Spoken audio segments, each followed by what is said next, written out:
Hey everybody, well, day one of Jets training camp in the books. Friday, their first practice, and of course, as you know by now, if you've been paying any attention to the Jets, Sam Darnold not at Friday's practice. The Jets' prominent rookie quarterback holding out, such as it is, if you want to call it a holdout or whatever.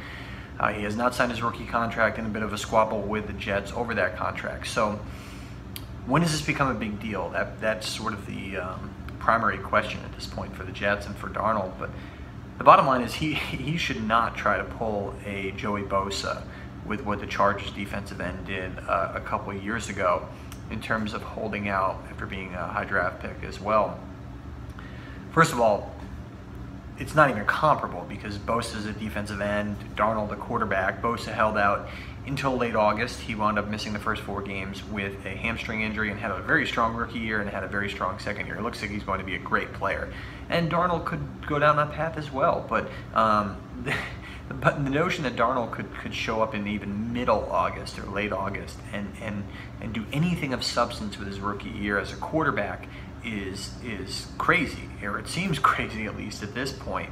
Darnold needs to get here as soon as possible. I mean, we wrote this earlier that the potential losses here that he's getting in terms of the quarterback position competition versus the gains that he could attain in the contract language minutia are so far outweighed by these losses that he could be taking by missing some of these training camp practices. And 1 practice is not a big deal, 2 practices is not a big deal, but then then it starts to become an issue.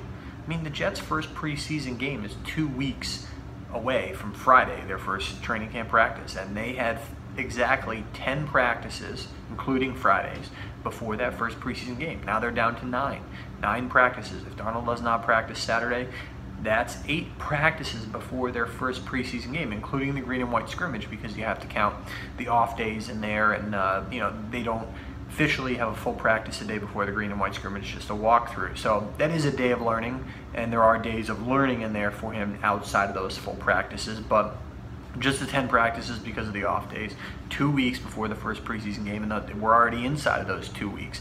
And look, Bosa was able to do what he was able to do, a tremendously talented player. Darnold, very talented as well, but the positions are not comparable. So the notion that Darnold could hold out and be stingy, another CAA client, just like Bosa, different agents, Darnold and Bosa. Darnold, of course, represented by Jimmy Sexton. The Jets went round and round with him on the Ryan Fitzpatrick saga a couple of years ago.